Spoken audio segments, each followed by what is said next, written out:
Fly ইয়াত aviation আপনার একটি বিশ্বস্ত সহযোগী। আসসালামু আলাইকুম প্রিয় দর্শক, স্বাগত জানাচ্ছি ফ্লাইয়াদ এভিয়েশনের পক্ষ থেকে। তো আজকে আমার সামনে একজন ভাইকে দেখতে পাচ্ছেন, উনি আজকে সৌদি আরবের ফ্লাইটের সকল কাগজপত্র বুঝে নিতে এসেছে। তো ওনার মুখ থেকে শুনবো যে সৌদি আরব উনি কী কাজে যাচ্ছে এবং উনি কোথা থেকে এসেছে। আসসালামু আলাইকুম। ওয়ালাইকুম সালাম। শুরুতে ভাই আপনার নামটা একটু বলেন। আমার নাম হইতেছে মোহাম্মদ ফয়সাল মিয়া। মোহাম্মদ ফয়সাল মিয়া। জি। তো কোথা থেকে এসেছেন? ভাই আমি কুমিল্লা থেকে আসছি।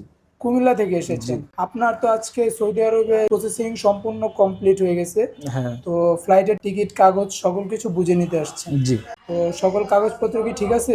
হ্যাঁ, সব ঠিক আছে। তা আপনি কি কি কাগজপত্র হাতে পেয়েছেন একটু আমাদের দর্শকদের উদ্দেশ্যে বলেন বা দেখান। এটা হইতেছে আমার পাসপোর্ট, এটা হইতেছে air ticket, manpower card, আর এটা হইতেছে আমার ভিসা কপি। এই যে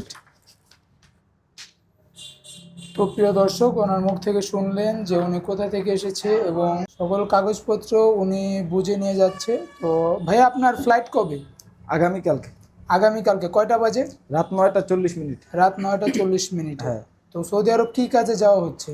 এটা হইতেছে আপনার বলছিল যে হোটেলে বা কফি শপ এরকম কিছু কাজের কথা বলছে। হোটেল রেস্টুরেন্টের। জি। তো প্রিয় দর্শক, ওনার মুখ থেকে শুনলেন উনি সৌদি আরব কি কাজে যাচ্ছে।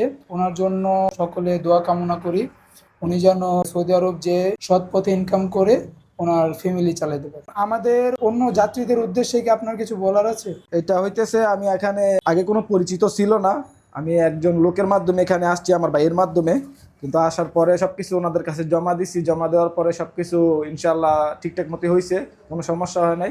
আলহামদুলিল্লাহ আমি সবকিছু বুঝে পেয়েছি। সকল কিছু বুঝে পাইছি। হ্যাঁ। প্রিয় দর্শক, দেখা হচ্ছে আপনাদের সাথে পরবর্তী কোনো ফ্লাইটের ভিডিও নিয়ে বা পরবর্তী কোনো না কোনো দেশের ইনফরমেশনমূলক ভিডিও নিয়ে। আসসালামু আলাইকুম।